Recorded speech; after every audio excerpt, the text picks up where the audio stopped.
two of my favorite daily trainers, potentially of all time. Which one should you buy and why? Today we're breaking down the ASICS Novablast 5 versus the Mizuno Neo Zen. What's up everybody, I'm Eric McIntyre, aka Rad Dad Bod, and you're watching Rad Dad Bod TV, where we review running shoes. Today, like I said, we're breaking down the Novablast 5 versus the Neo Zen, and if it's your first time watching one of my videos, you may notice some timestamps below in the description. Feel free to jump around to the various parts of this comparison, but if you do so, I would sure appreciate if you come back and watch the full video when you get a second, as I put a lot of time and effort into these.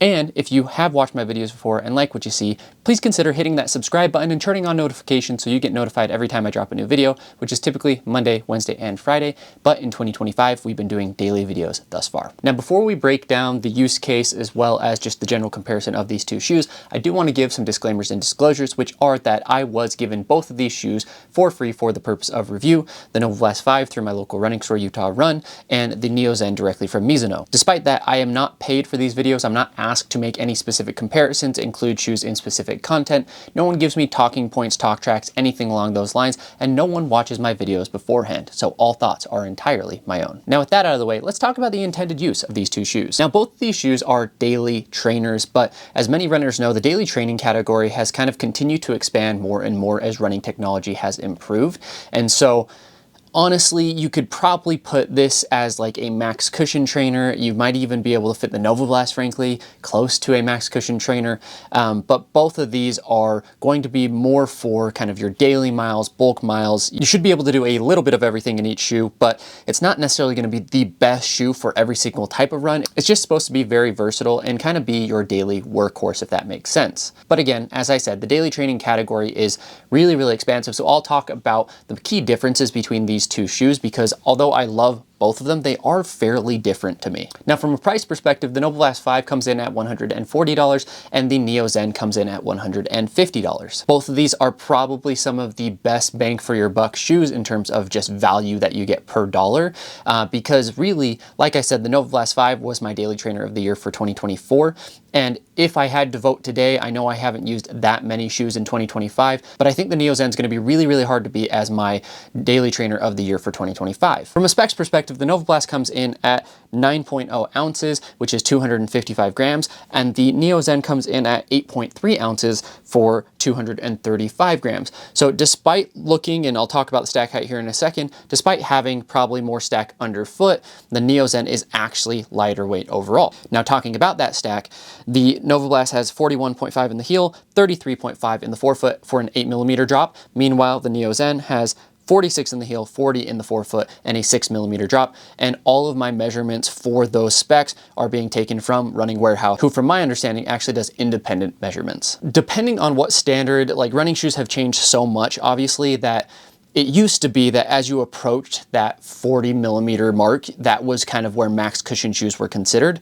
But most runners that I've talked to and most runners that I kind of associate with probably wouldn't place these two in a max cushion category, despite both of them being over 40mm in the heel. So for me, when I'm trying to decide, is that like a recovery max cushion shoe? Is that a daily trainer? Is that a lightweight trainer made for, you know, maybe some short interval workouts, things along those lines? I'm looking more at the foams that they're using underfoot, and I'm looking more at the general profile of the shoe.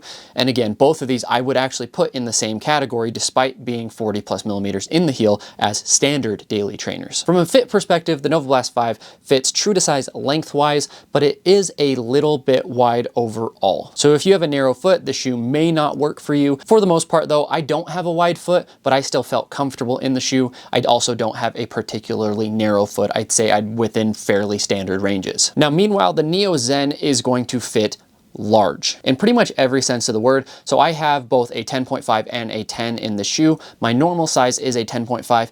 In this shoe in particular, I would actually recommend that you do half size down for the large majority of people. In your normal size, this shoe will fit fairly long and the upper will be high volume. However, if you do half size down, then what you'll find is the length fits just right and that the volume doesn't really affect you too much. And so long as you don't have like an overly wide foot, then you're gonna feel comfortable in this shoe. Now moving to the uppers, in the Novablast 5, we have a engineered jacquard mesh with a good amount of cushioning there that you can see in the heel. That jacquard mesh is going to be a little bit more breathable than kind of previous models of the Novablast, but the shoe is still a little bit warm just because of kind of the plush elements. Again, you've got some nice cushioning there in the heel, and although jacquard tends to breathe a little bit better, the overall construction of the shoe still fits just a little bit warm, which for winter is great. In the summer though, you may find your feet getting a little bit extra sweaty in the shoe.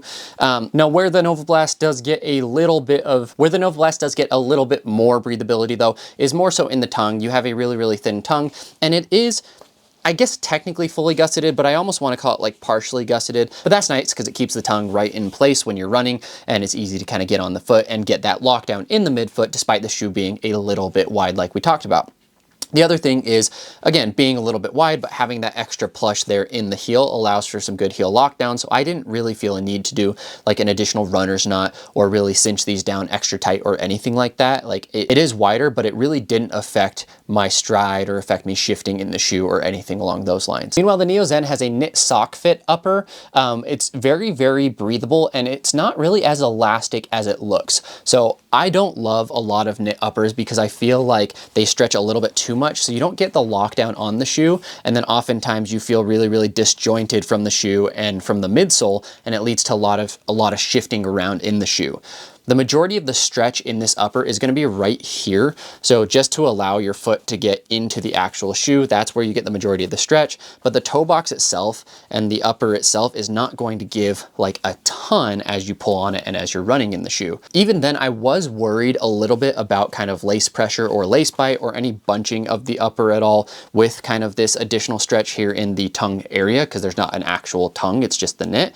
But honestly, with the half size down, I didn't have any shifting. The lockdown was great. I didn't have to cinch down extra tight, and I didn't feel any excess lace pressure or anything from the upper. I just could kind of cinch it down at a normal pressure, and it felt great. The other thing is the curvature of the upper. There is a little bit of a structured heel counter there, although it's nothing robust and you don't have like any huge excess cushion there. But that geometry or that shape there, as it kind of comes in and then flares out with that tab there on the end, allows for you to have some good heel lockdown in the shoe. And so this has probably been my favorite take on a knit upper. I felt like it gave in the areas where it needed to. Not really any extra comfort or anything there, but it kind of fits like a sock. And then I did feel really locked into that midsole and didn't have any shifting around in the shoe. Again, in a half size down. In my normal size, I did feel like there was a lot of excess room and I did have to cinch down a little bit more, and that did lead to some bunching. So again, if possible, I would go try these on in store, but I think that these are definitely a half size down shoe, probably for the large majority of people. Now, so far, even with the uppers and just the weights, you've probably seen that these two shoes have a different overall approach. Honestly, typically you would have expected the higher stack shoe to have more of the plush elements, but that's where Mizuno is sacrificing, or not sacrificing, but removing a lot of the weight is in the upper of the shoe. Meanwhile, Novablast is leaning more into the plush kind of cushion element. Moving to the midsole, it kind of continues that vibes. And so you have FF Blast Max, which is an EVA based foam there in the midsole of the Novablast, and it is soft. Not necessarily excessively squishy though, and I feel like it firms up quite a bit as you run, and it actually gives some decent energy return. But for the most part, the FF Blast Max is going to feel best on those easy and standard miles, and it does have some pickup. So if you want to hit strides in the shoe, it feels phenomenal on strides. If you wanted to run kind of threshold pace, you can definitely do that, be comfortable in the shoe. But for the most part, it's going to fit the bill of like the standard daily training foam, where you just get a little bit of extra speed and a lot of comfort. But I have heard multiple people saying that the foam was maybe a little bit too soft for them and it ended up kind of working their feet a little bit.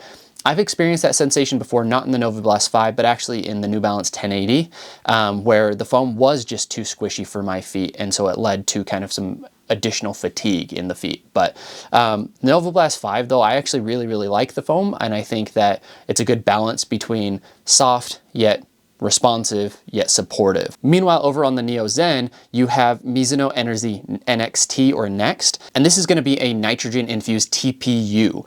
So this is going to be a different compound entirely, and honestly, this is one of the like more bouncy foams that I felt on foot, and so it is soft kind of to the touch. You can squeeze it and it does compress a good amount, but kind of similar to the Novablast in the sense that as you get running, the foam actually feels like it almost firms up a little bit the more energy you put into it. But even on kind of easy strides, easy running, just kind of your normal relaxed stride, this shoe is really, really bouncy, really, really fun to run in. It might be the most fun shoe I've ever run in, to be honest. So a little bit more of like a kind of a cruiser, a nice like soft ride versus a very bouncy, a very fun, very energetic ride, to the point where like, even though this is a daily trainer, the shoe makes me want to go faster because I find it to just kind of propel you forward a lot. And it's not quite as squishy underfoot as the Novablast 5. Something to kind of consider there in the two different approaches. Again, traditionally, maybe you want the higher stack for your recovery days.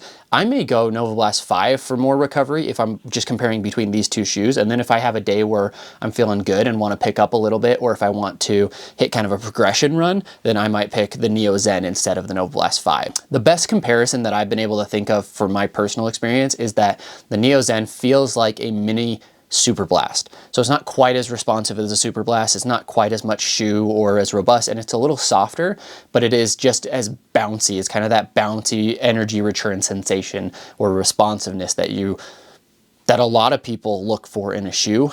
For me in particular, I would rather feel kind of light and nimble on foot as opposed to like overly supported and cushioned, if that makes sense. Moving to the outsoles, the ASICS Novablast 5 has the Ahar Low rubber from ASICS, and it has a pretty kind of standard traction pattern there that you've seen on many of the Novablasts before. Just kind of a quick call out, in the past, I think it was on the Novablast 2, this kind of oval shape here actually gave me some discomfort in my forefoot. That discomfort was not present in the 5. I did not have any traction issues with this shoe. I have gotten some comments from people though saying that they slip around like crazy. I've run after the rain in these shoes. I've run in a little bit of light snow in these shoes, and again, never had issues. That doesn't mean that they don't exist necessarily, because there's enough data out there, it sounds like, that this can get slick, so just be aware of that. Meanwhile, the X10 rubber on the Neo Zen, I find this rubber to be actually really, really grippy. This pair is a little bit newer. I put less miles. I put more miles on the size 10. This is the 10.5. And so you're going to see like little to no wear at all on that outsole, but I found that that outsole does a really, really good job of gripping the road. And most Mizuno shoes that I've worn have really, really good solid traction with the rubber that they use underfoot. Now, as far as my pick, I personally lean towards the Neo Zen just because I personally like a lighter overall shoe, and I like to feel very nimble, very light on foot, and this is a very bouncy overall sensation. And so even on like recovery runs when the legs are beat up, I feel really good in the Neo Zen. Don't get it twisted though, like I said, the Novablast 5 was my daily trainer of the year for 2024, and so I absolutely love this shoe as well. This one just fits my preferences a little bit more. And in a head-to-head, this is 1A, this is 1B, or 1 and 2, however you want to look at it, but for me, the Neo Zen does edge out the Novablast a little bit. So just some final thoughts. I mean, both of these shoes are phenomenal, like we mentioned. I really, really enjoy miles in both of them, and it's just going to come down to the sensation that you're looking for. If you want something that is soft, supportive, yet responsive, the Novablast 5 is probably your move. If you like that plush, more comfortable upper, Novablast 5, again, it's just a comfortable overall shoe, versus if you want something that's a little bit livelier, a little bit bouncy, or a little bit more fun, as opposed to kind of that relaxing, easy, you like something that's going to make you feel a little bit lighter on foot, then the Neo Zen may be the move. But again, if you can try it on, I would highly recommend it, but if not, then I would consider half sizing down. So there you go. That's my comparison of the Novablast 5 and the Neo Zen. If you stuck around this long, I sure appreciate you. Let me know in the comments what you enjoyed about today's video, or if there are other comparisons that you'd like to see that I haven't already done, let me know there, as I'm always looking to make comparisons that are going to be helpful for you guys as you try and decide which shoes are right for you. Now, to wrap us up, I'll leave us with a question as always, which is, when it comes to a daily trainer, what do you prioritize in a shoe? Is it weight? Is it cushion? Is it comfort? Let me know in the comments below. Thanks, everybody.